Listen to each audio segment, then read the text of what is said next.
నమస్తే, welcome to Telugu రాజ్యం. నేను విద్య. టాలీవుడ్ హీరో మంచు మనోజ్ గురించి ప్రత్యేకంగా పరిచయం అక్కర్లేదు. మనోజ్ తెలుగులో నటించినది తక్కువ సినిమాలే అయినప్పటికీ హీరోగా తనకంటూ ఒక ప్రత్యేకమైన గుర్తింపుని ఏర్పరచుకున్నారు. కాగా మంచు మనోజ్ చివరిగా ఇటీవలే భైరవం సినిమాతో ప్రేక్షకులను పలకరించిన విషయమూ తెలిసిందే. ఈ సినిమా భారీ అంచనాల నడుమ విడుదలైన సూపర్ హిట్ గా నిలిచింది. ఇదిలా ఉంటే తాజాగా హీరో మంచు మనోజ్ చేసిన వ్యాఖ్యలు ప్రస్తుతం సోషల్ మీడియాలో వైరల్ గా మారాయి. కోలీవుడ్ సినిమా షూటింగ్ లో స్టంట్ మ్యాన్ రాజు మృతిపై టాలీవుడ్ హీరో మంచు మనోజ్ విచారణ వ్యక్తం చేశారు. వెట్టువ మూవీ సెట్ లో స్టంట్ లెజెండ్ ఎస్ఎం రాజు మరణించిన విషయం నాకు ఇప్పుడే తెలిసిందే.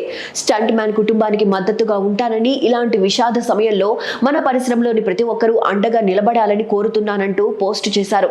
ఈ సందర్భంగా మంచు మనోజ్ తన ట్వీట్ లో రాస్తూ, మూవీ సెట్ లో స్టంట్ లెజెండ్ ఎస్ఎం రాజు విషాదకరంగా మరణించిన విషయం నాకు ఇప్పుడే తెలిసింది.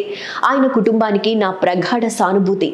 గాయాలు జరిగినప్పుడు, ప్రాణాలు పోయినప్పుడు స్టంట్ పెర్ఫార్మర్లు, వారిని ప్రేమించేవారు ఎలాంటి బాధను అనుభవిస్తారో నేను దగ్గరగా చూశాను.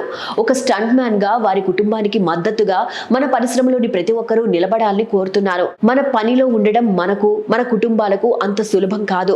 మన పరిశ్రమ ధైర్యాన్ని ఇస్తుంది, కానీ ధైర్యం ఎప్పుడూ మన భద్రతను కాపాడలేదు. ప్రతి మూవీ సెట్ లో శిక్షణ, భీమా, జవాబుదారీతనం, బలమైన ప్రోటోకాల్ ను యూనియన్లు అమలు చేయాలి. రాజు ప్రాణ త్యాగం మనకు మేల్కొలుపు లాంటిది. మన హీరోలను, వారి కుటుంబాలను రక్షించుకోవాల్సిన బాధ్యత మనదే అంటూ పోస్టు చేశారు. ఈ సందర్భంగా మనోజ్ చేసిన ట్వీట్ ఇప్పుడు వైరల్ గా మారింది.